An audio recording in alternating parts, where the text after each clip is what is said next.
Hello, everyone, and welcome to the True Blue Crime Investigates podcast. My name is Dan, and as always, I will be your host for this episode. And welcome to True Blue Crime Investigates. While most of the cases I cover on this podcast are unsolved, this case has actually been declared partially solved by the FBI. While they believe they have the suspects responsible for this crime identified, all the suspects are deceased, and the items stolen in this case have never been recovered.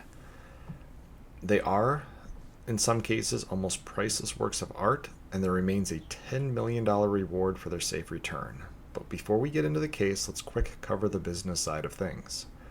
If you'd like to get updates about what the podcast is up to, please like and follow the True Blue Crime Productions Facebook page. More information can be found at the show's website at truebluecrimeproductions.com. And if you'd like to email me directly, my email is truebluecrimeproductions@gmail.com. If you can, please support the show via Patreon or PayPal. Links to make donations are on the website at truebluecrimeproductions.com. Any donation level helps, and it'll help ensure I can keep making free episodes of the podcast and expand the podcast in the future. Any donations will receive a shout out in a future podcast, a thank you message from the host, and some cool True Blue Crime merch. For no cost whatsoever, please rate and review the show on whatever platform you're listening to it on. Thanks so much. Without any further ado, let's dive into this episode of True Blue Crime Investigates. Isabella Stewart Gardner was born on April 14, 1840. She was raised as the wealthy child of a linen merchant and married the son of one of Boston's most affluent families who had made their money importing pepper from Indonesia. Together, the couple embraced a love of foreign travel and the arts and spent much of their adult life collecting works of art from some of the finest artists in the world. When her husband died from a stroke in 1898 at the age of 61, Isabella focused her efforts on building a museum to house their impressive collection of rare and valuable art.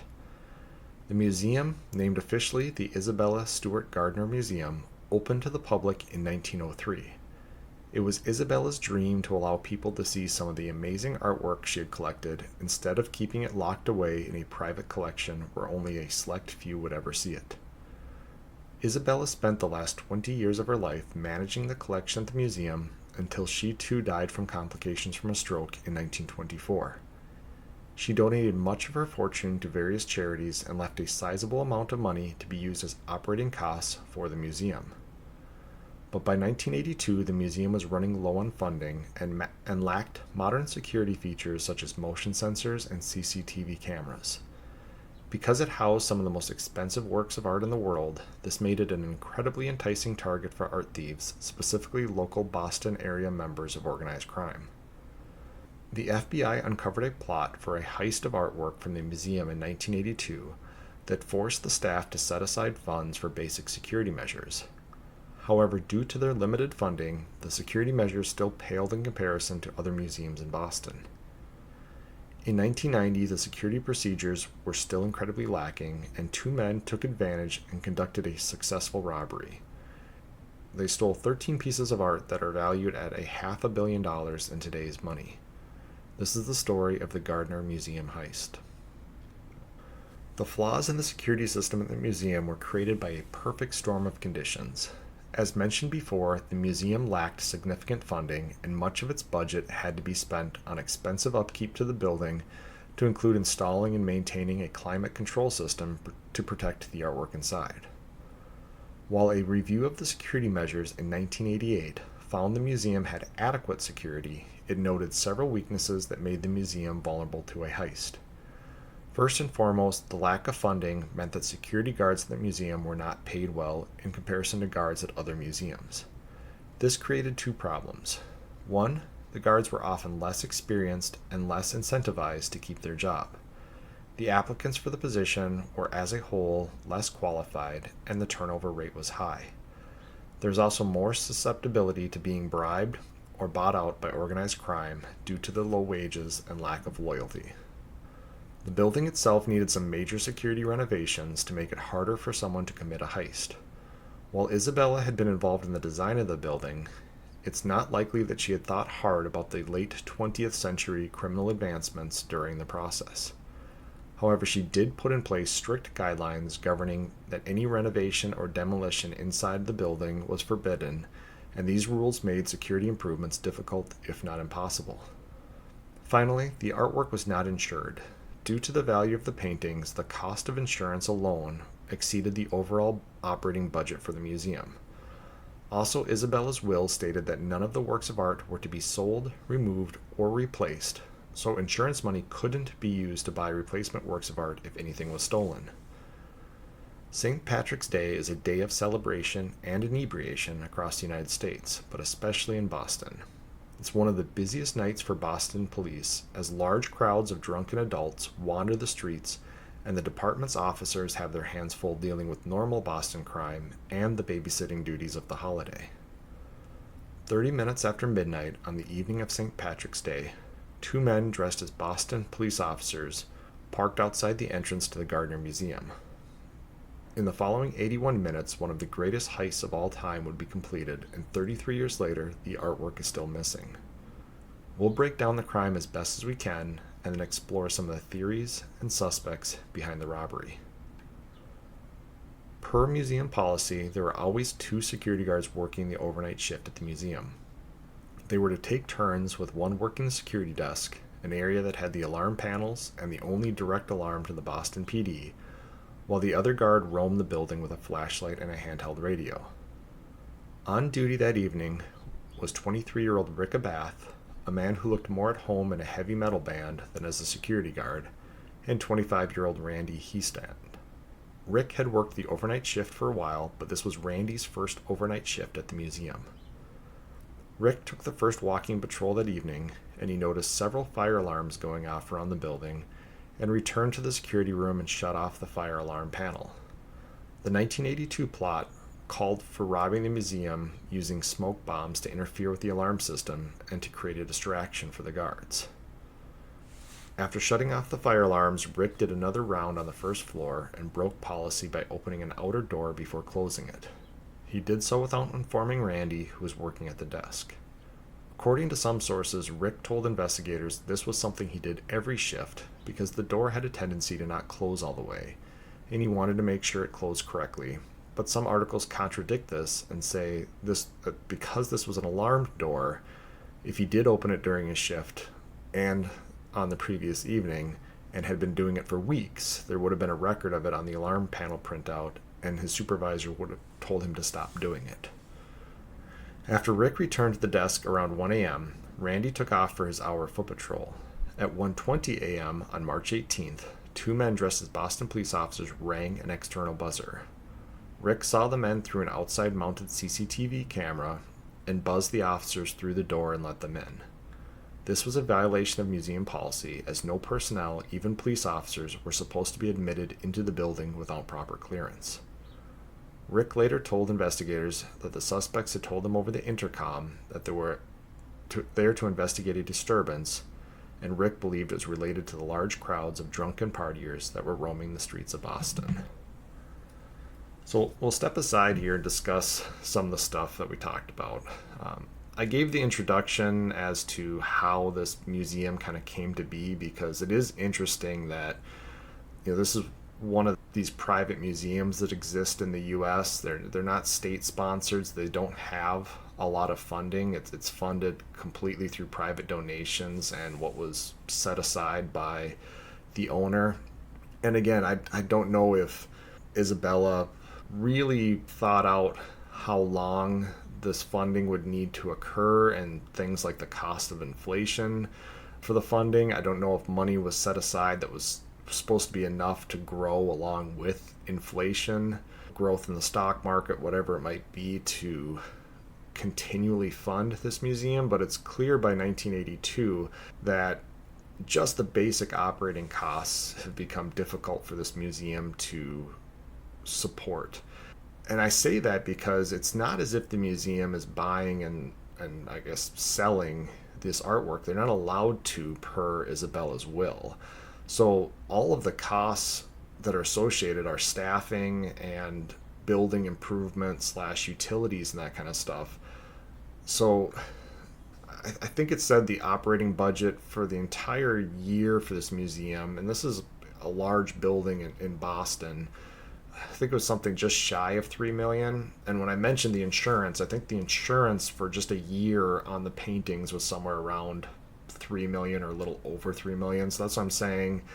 The insurance, if they had paid insurance, it would have doubled their operating budget, which they didn't even have enough money for the regular operating budget. And when I talk about these shortcomings with employees, this is something that any business has to deal with, and what law enforcement deals with often is the departments that tend to have the most issues with officers. Oftentimes, if you look at their pay scale compared to other departments, they're going to be on the lower end of the pay scale. And what happens is, obviously, the best police officers, the ones that are least likely to cause problems, will go to these higher paying police departments, and they'll have loyalty to these higher paying police departments. There's not really a place for them to go. There shouldn't be a reason for them to leave a higher paying police department to go to another one, because one of the secrets of law enforcement is transferring departments. It's not as easy as it sounds. Yes, you can do it, but most departments are going to make you go through their academy again, their FTO process again. You're starting over in seniority, so you're going to be working all of the weekend shifts, potentially the holiday shifts. So since seniority is a big deal in law enforcement, it really does take pretty high incentive or pretty good reason for somebody to leave a department. Now, there are many of those, including issues within the department or issues with administration of the department, but for the most part, what I'm saying is usually the best police officers will end up in the high paying departments, and they'll end up there for their entire career.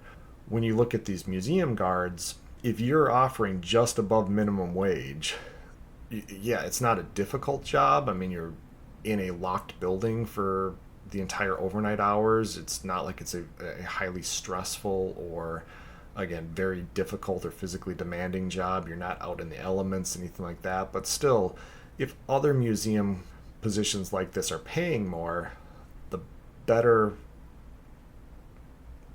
employees are going to go to these other museums. So you're constantly having to hire people that either aren't of the highest caliber or that are only going to be there for a little bit, and then you're training somebody new in. And that creates weaknesses within your security. And Rick is going to come under a lot of scrutiny, and we'll talk about it when we get to the suspects later on in this case. But just some of his behaviors, to include opening that external door, and he was a music school dropout, obviously very susceptible to some type of a bribe or look the other way type of money. And I'm not saying that he did that. I'm just saying from the outside looking in, it's not as if he had this super cushy job and a ton of money and he was above being bought out. So just his behavior that day. And then the one other thing I'll say before we get back to the story is this fire alarm thing. I found it in several articles, but it really didn't dive into that.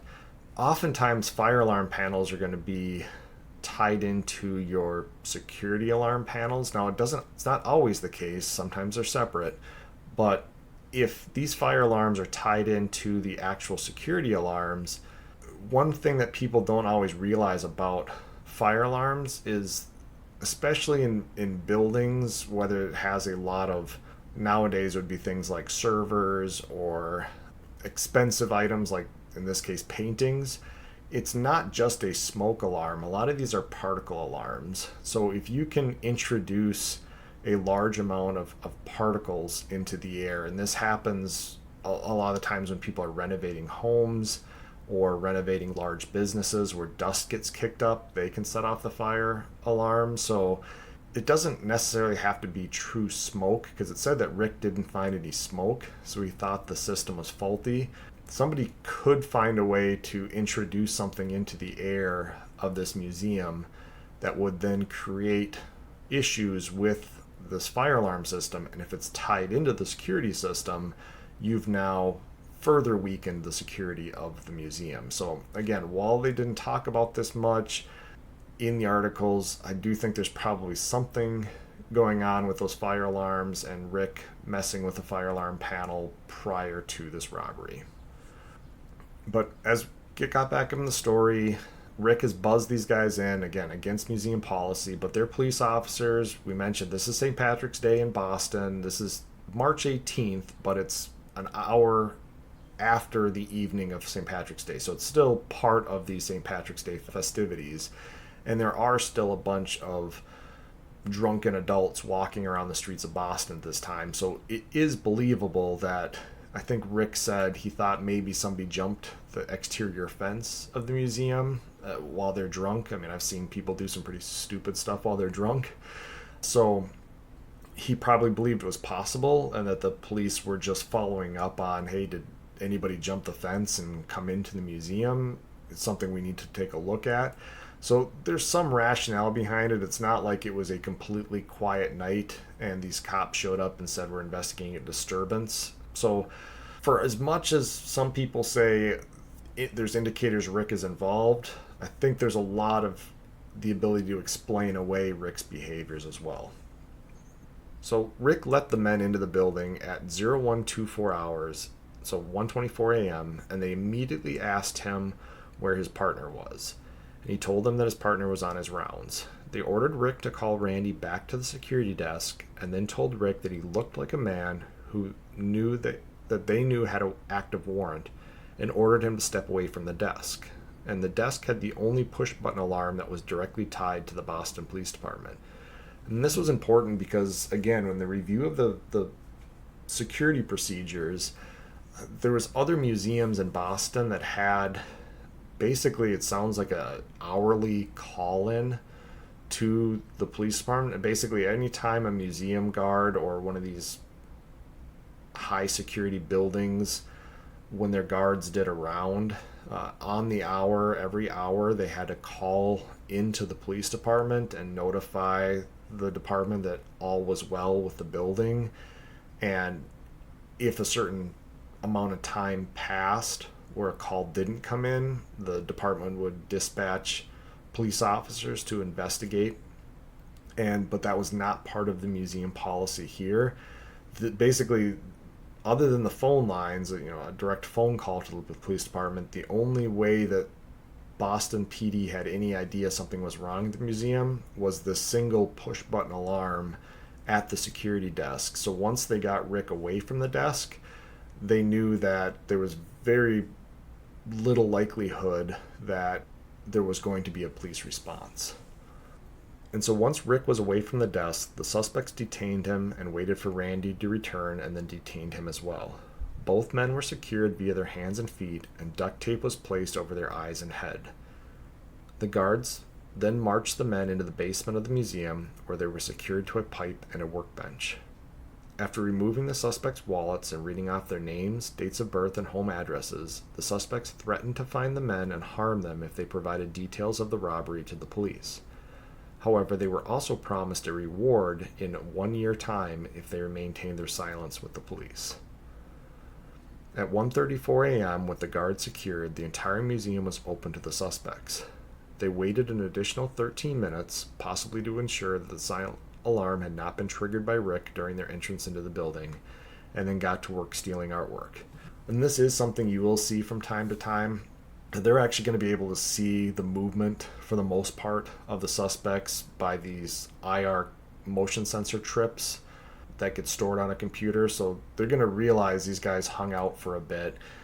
And part of that is they think it's possible, and they don't know, that Rick could have triggered this silent alarm, which would be sending the police to the museum. They don't want to be in the middle of stealing this artwork, not paying attention when the building gets surrounded by squad cars. So they're likely watching for any type of police response during these 13 minutes. And once they realize enough time has passed that if a silent alarm was triggered, the police should be there by then. Once that window of time passes, they believe they're in the clear, and they got to work stealing this artwork. And as I mentioned, their movements were captured via the IR motion detectors that alerted the security system when someone got too close to a high-value painting. An audible sensor also sounded that was in turn smashed by the suspects. So this is a very open museum. This is not one where everything's behind glass and locked up and everything. Isabella wanted people to be able to to see these paintings as they were without glass between them, but they did have sensors that if a regular patron during the day got too close to a painting, it would trigger the sensor and an audible alarm telling the person to back away or whatever it might be. And so the suspects are actually going to set these off because, of course, they're getting close enough to take the paintings, and they're going to smash this audible alarm in the rooms where they're taking the paintings. And the men got to work cutting the most priceless works of art out of their frames. They started with Rembrandt's 1633 painting, The Storm on the Sea of Galilee, and his work from the same year titled A Lady and a Gentleman in Black. They removed a large self-portrait of Rembrandt, but left it after realizing it was painted on wood, so it would be too hard to transport. We're going to talk about it, but these guys arrived in a little hatchback.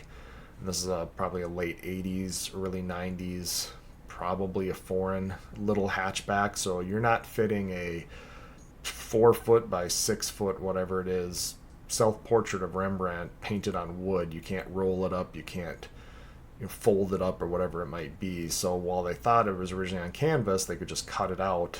They realized it was wood, so they left that behind, and instead removed a small self-portrait of the famous Dutch artist, as well as 2 other classic works by the Dutch artists Vermeer and Flink. And in researching this, I actually found out this Flink guy, he was a student of Rembrandt, and his paintings often resembled that of Rembrandt's. And I think whatever painting they took of Flink's, some people originally believed that it was a Rembrandt. So, it's in the Hall of Dutch Artists because both Flink and Rembrandt are Dutch, but it's unknown whether these guys realize this was a student of Rembrandt, so therefore the painting's not worth as much, or if they just took it because it was associated with the Rembrandts. And it's actually going to be this Vermeer painting that's the most expensive one that they ended up taking. And before leaving the room, one of the suspects grabbed an ancient Chinese vase known as a gu. The suspects then entered another gallery at 1:51 a.m. and tried to steal a flag that had belonged to Napoleon Bonaparte, but became frustrated by the number of screws and instead removed just the metal eagle from the flag's support pole. The suspects turned back to the artwork and stole 5 sketches from the French artist Edgar Degas and stole their last painting by French artist Edouard Manet from the museum's first floor blue room. With 13 priceless works of art, including the vase and the eagle, the suspects checked on the guards before heading to the security room and removing all the VHS tapes that had been actively recording the robbery. They also grabbed a printout of the motion alarms they triggered as they walked through the galleries, but did not know that data was stored on a computer hard drive as a backup. It took the suspects 2 trips to deliver the stolen artwork to their getaway vehicle, a small hatchback parked on the street outside the museum. When they left the museum for the last time at 2:45 a.m., they had conducted the largest robbery in American history in just 81 minutes and without harming a single person. The guards were unable to escape their bindings, and when their relief arrived and failed to establish communication via the intercom, she contacted the security director. The only way to enter the museum was via the secure entrance, requiring someone to be buzzed in, and a back door for which the director had the only key. After unlocking the back door, the morning security guard and the security director immediately realized something was wrong, as they could see empty frames on the floor and tools left out. The director handed the unarmed guard one of the suspect's abandoned crowbars, and the 2 walked to the security room and contacted Boston PD. Unaware of the condition of the guards or if the suspects were still in the building, the security personnel waited for uniformed officers to arrive and search the building. Officers located the 2 security guards in the basement and took photographs of them before removing their bindings and the duct tape around their eyes and head. And this is something we've talked about through numerous cases now. The last thing that these 2 unarmed security personnel want to do is walk through an active crime scene and potentially come across the suspects and become victims themselves. I mean, the worst fear, nobody's heard anything from these security guards now in several hours, so their worst fears is that somebody killed these guards. There's also the possibility that the guards themselves were in on it and took the paintings and left.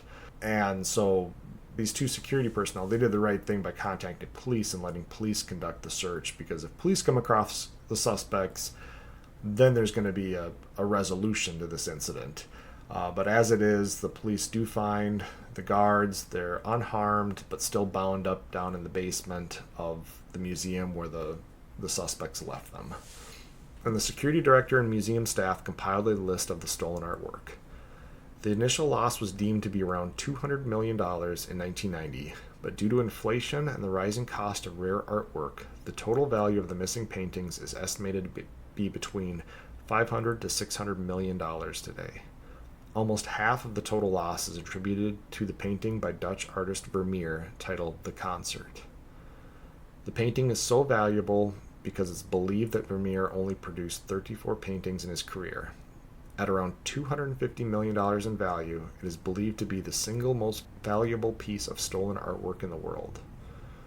Most of the other value lies in the two Rembrandt paintings, with the larger painting, The Storm on the Sea of Galilee, valued at around $140 million, and the other paintings combined are worth another $100 to $200 million or so, including the sketches, vase, and eagle.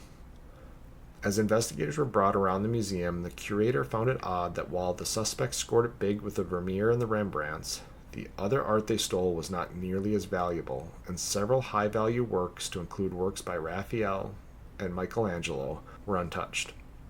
It seemed the suspects were either just lucky enough to steal the Vermeer and the Rembrandt, which were two of the most expensive paintings, or at least had some limited knowledge of the value of those paintings, and just grabbed other items they thought could be valuable.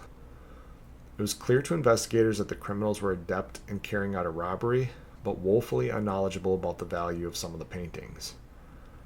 They were likely looking for career criminals with ties to organized crime that were looking for a big score to either fund their organization or to be used as leverage to lessen a sentence for a higher member of the organization. And we're going to talk about this kind of at length in the suspect and theory section coming up here, but basically it was not uncommon for organized crime syndicates to steal items of value, not per se for their monetary value, but because they knew that they could use these items as leverage. They're irreplaceable items, so whether it be the federal government or the owners themselves had such pull that these items were often used to try to barter for either the release of high-ranking mafia members or to lessen their sentences to a certain degree, because this was one of the ultimate ransom. It wasn't a person, it wasn't a kidnapping for this kind of stuff, but they were holding on to something of such extreme value that people were willing to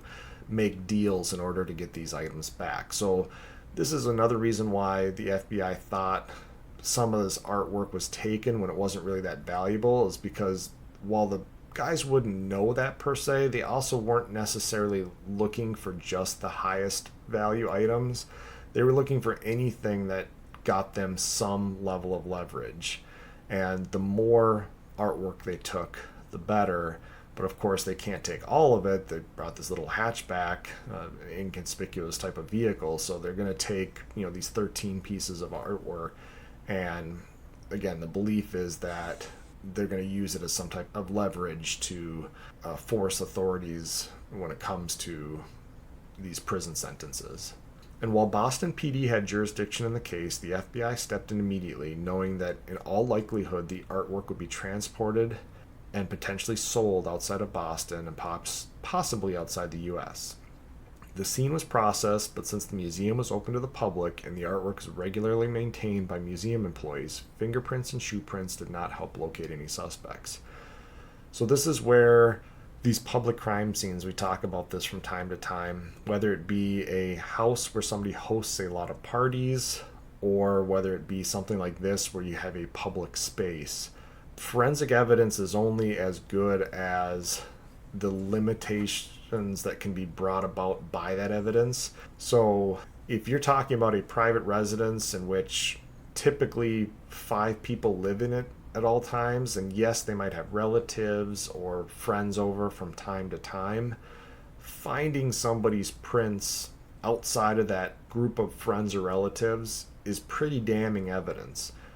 However, in a public place where anybody can come in during the day and walk around and potentially deposit biological evidence of some sort in that public space, it no longer holds the same amount of weight. So this is going to be a very difficult crime scene for investigators to hone in on any specific suspects. Now, if they do find somebody either with the stolen artwork or find evidence somehow to link somebody to the crime, finding their fingerprints on the frames, finding their fingerprints on some of these tools left behind, that would provide some pretty solid evidence. But just as a whole, processing this scene is going to probably produce a whole lot of evidence that doesn't have a whole lot of value, if that makes sense.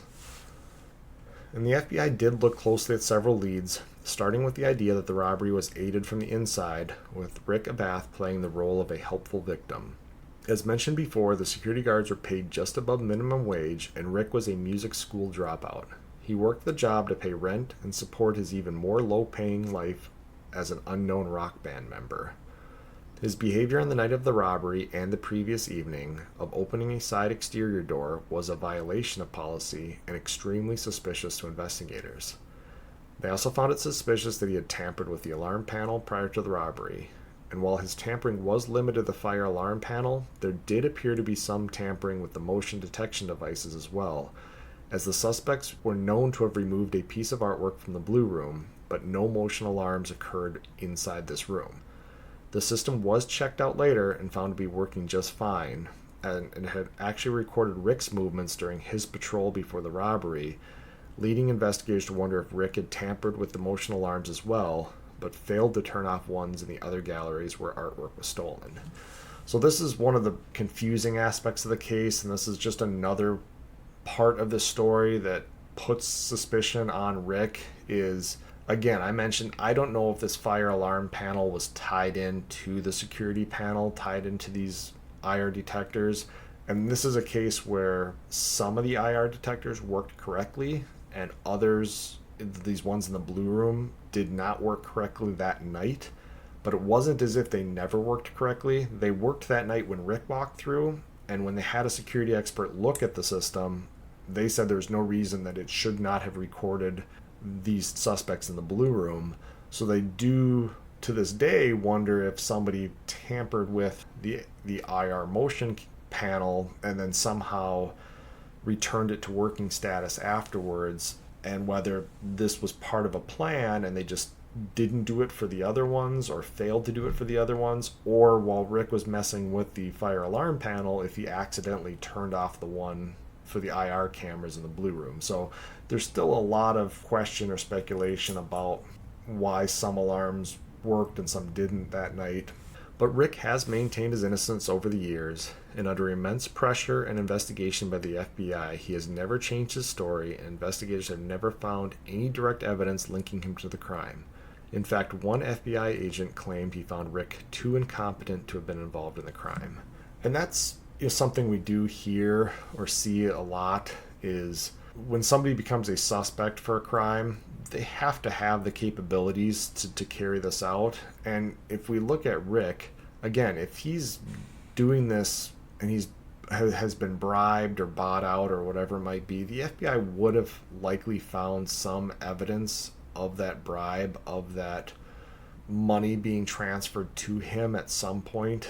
And so honestly, as I investigated this, I've watched a couple documentaries on it, and at first, Rick does not look the part of a squeaky clean security guard, so I think that doesn't help him either. But the more you look into it, the more I think he was just susceptible to a lot of bad employee decisions, is I guess the best way to put it, that maybe a higher paid, better trained security guard would not have made that evening. So it falls as it often does. It's either incompetency or criminality. With Rick, there's still a question there. The FBI has never officially cleared him as a suspect, but they've never found anything directly linking him either in all these years. So most of the focus of the FBI investigation is centered around the involvement of the Boston Mafia and their potential ties to the Irish Republican Army. The crime occurred well before the ceasefire agreement and during some of the most active years for the Irish Republican Army. If you guys don't know, Irish Republican Army, they were a militia group that was fighting against England's involvement in Northern Ireland. They thought that all of Ireland should be a free country, and because Northern Ireland still remained Protestant and part of Great Britain, they saw that as somewhat of a illegal occupation, however you want to call it, and they rose up against the British control of Northern Ireland. They committed terrorist acts, bombings, murders, that kind of stuff to try to force England to give up Northern Ireland. Well, they had close ties to a lot of Irish American crime families, including the Boston Mafia families.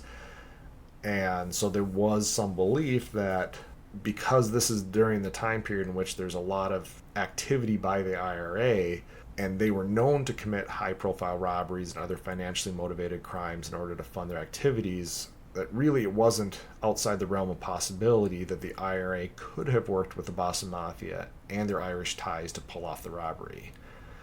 And a man named Whitey Bulger, who was the leader of the Winter Hill Gang in Boston, was a staunch supporter of the IRA, and he was looked at, but he was actually known to have launched his own investigation into the crime because it occurred on his turf, and he felt like he was owed tribute by whatever organization conducted the operation without his consent.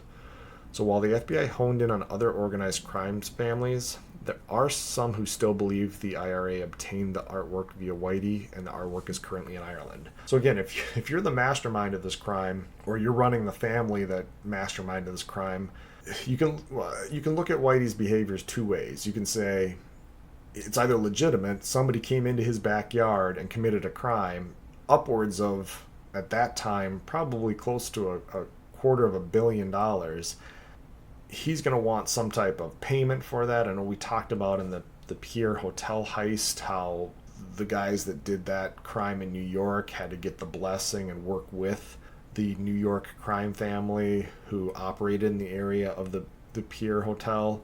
Same thing here. If this was a rival mafia family, if this was a long-time career criminal that knows this is Whitey Bulger's territory, their quote-unquote rules would have meant somebody should have approached Whitey and offered him a cut of the robbery proceeds in order to conduct this crime in his backyard. So it's one of two things. Either that didn't happen and this investigation is legit because he wants payment for a crime in his backyard, or he does this to make it appear like he has no idea who did this, and when in reality he did. So there's some that believe it's A, there's some that believe it's B, those that believe that it's B, that he just launched this investigation to cover up his actual involvement. They believe that points strongly to the fact that this was done at the behest of the IRA and that this artwork could be still in Ireland to this day. And a letter sent to the museum in 1994 claimed the criminals were open to negotiating for the stolen artwork, and the author agreed to act as an intermediary. They claimed the artwork was stolen to help reduce a prison sentence, and it was no longer needed, and they wanted to facilitate the return of the artwork. The author was asking for $2.6 million in commission for the return of the artwork and immunity from prosecution, as they did not know the identity of those responsible and didn't want to go to prison for being the middleman. It was said that the author presented facts only known to the museum and the FBI when the letter was received, lending credibility to the authenticity of the letter. The letter included a demand for a coded message to be printed in the Boston Globe, but after the message was printed, the writer sent one more letter claiming they felt the investigation was too big and they were backing out and no other correspondence ever arrived. So this is just one of those interesting wrinkles. I think if it wasn't for the holdback information that only the museum and the FBI knew that was included in this letter, I think this would go along with other hoax ransom letters when something big like this happens. But you look at the timing of it, it was 4 years after the crime. It makes more sense that the crime was conducted hoping to use this as leverage at some point. However, They no longer needed the paintings as leverage. So now 4 years later, they they don't want to get caught selling this on the open market. They don't want to get caught possessing it. So they want to try to make some money off of their crime in the way of returning this for reward and immunity from prosecution. And who knows how far that would have gone, but it's pretty clear that whoever wrote this letter, they got cold feet and decided to pull the plug. So unfortunately, an opportunity in 1994 to reclaim this artwork, while it was probably still in rather decent condition, was lost if this in fact was not a hoax. And the FBI continued to investigate the case throughout the 1990s and early 2000s, and by 2013 they told the American public that they believed they knew who was responsible for the heist and named an organized crime family out of Boston run by a boss named Carmelo Merlino. By 2015, the FBI stated they would not name who they felt was responsible for the heist, but they strongly believed that the two men that committed the robbery were dead. The FBI investigation of the crime family began with the leaked robbery plan from 1982. A man named Louis Royce was under investigation for an unrelated art theft when they discovered a plan to steal art from the Gardner Museum. While Royce was in jail at the time of the museum heist, the FBI believed he passed on his information of security weaknesses to other members of the Merlino gang, who then plotted their own robbery. While the FBI never officially names the suspects, there are two men, Robert Garante and Robert Gentile, who were associates of the Merlino gang that were looked at heavily. Garante died in 2004, and his widow told the FBI in 2010 that her late husband had possessed some of the stolen artwork but gave it to Gentile before he lost his battle with cancer. The FBI raided Gentile's house and found a hidden area under a false floor in his shed, and learned from Gentile's son that the area had flooded around 2010 and his father had been upset about damage to some items he had stored there. A copy of the Boston Herald from the day after the Gardner heist was found in Gentile's basement, along with a list of the stolen artwork and its reported value. Gentile was subjected to a polygraph regarding the stolen artwork and reportedly failed, but his lawyer claimed the large number of investigators in the room made Gentile nervous, and that is why he failed. The room was cleared, and during a second test, he was asked about seeing his friend Garante with one of the stolen paintings, and he stated he had seen his friend with the stolen artwork from the museum, and the polygraph indicated that he was telling the truth. This led FBI investigators to believe Gentile may have just had knowledge of the robbery, but was not actually involved.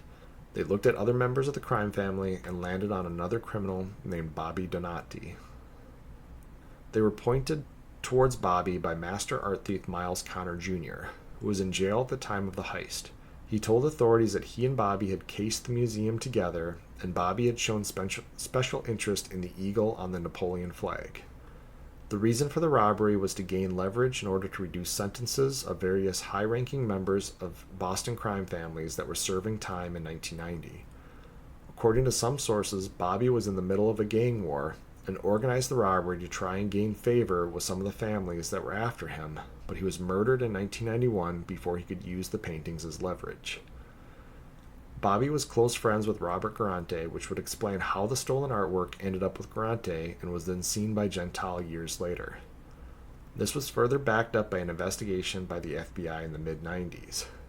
The art thief Miles Connor Jr. had told them he could get the paintings back if they reduced his sentence, but because Miles was in prison, his ability to produce evidence was hindered. So Connor told them to look into criminal art and antiquities dealer named William Youngworth. The FBI raided Williams' residence and store and found no evidence linking him to the Gardner heist. But in 1997, an investigative reporter stated he met with a source, who many believed to be Youngworth, who took him to a warehouse and showed him what he believed to be the storm of the sea in Galilee, and it had cut marks on the edges consistent with it being cut out of its frame. The informant told the reporter that 5 men were behind the heist, and Bobby Donati was one of the robbers. Paint chips were provided to the investigative reporter, claiming to be from one of the Rembrandts, but the paint samples didn't match. However, they could not have been ruled out as coming from the Vernier painting. The FBI learned of the possible location for the art and raided the warehouse in late 1997, but the artwork had already been moved. More proof of the involvement of Bobby Donante and Robert Garante came when investigations into a 1991 murder of a mafia member named Jimmy Marks also led investigators to close the net on the two men. Robert's widow pointed to a photo of Marks in 2015 and told investigators that her husband, Robert Garante, had killed Marks just 11 months after the robbery. Marks had been telling family members before the heist that he was about to be involved in something big, and it's possible that Marks was a liability and was silenced by Robert in the months following the robbery. So I know that was a lot to take in. The FBI, this is one of those cases where there's a lot of information out there about these different investigations, but there's no conclusive report. I really wish that there was. I wish the FBI put something together saying this is what they believe is the most likely scenario, because there's a lot of different accusations out there. At the end of the day, if you read between the lines, it seems to be the FBI believes that Bobby Donante and possibly this Robert Garante were the two guys that conducted the robbery of the Gardner Museum. And this is backed up by some logic that makes sense in regards to what was going on in Bobby Donante's life at that point, and then some eyewitness testimony that kind of matches up to Garante having this artwork after Bobby Donante was murdered. That would also make sense that somebody was trying to return this artwork because it was stolen for one reason, and that after Donante was murdered, that reason didn't exist anymore. So that 1994 letter with the holdback information in it could have been from somebody like Robert Garante that was trying to make some money off of this crime and stay out of prison for it. And then when that falls apart, it ends up in this art dealer's warehouse that after he shows it to an investigative reporter, he realizes it needs to be moved, and potentially it's moved to Robert Garante's place. He hides it in that space under the shed, which floods in 2010, which causes him to get extremely upset. And if that's the case, unfortunately, it's possible that these priceless works of art were destroyed, at least some of them, and we may never know that. But that's the true sad case with this. With all the suspected individuals in this case dead, the location of the stolen artwork may have died with them. It's also possible the artwork was stored in a location such as the hidden cache under Bobby Gentle's shed and was damaged beyond repair when the space flooded. Now, there remains that $10 million reward for the return of the stolen artwork and a separate $100,000 reward for the return of the metal eagle. All of the statute of limitations on the theft have expired, so hopefully someday someone will stumble across these priceless works of art and find themselves some nice walking around money, and the museum will be whole again.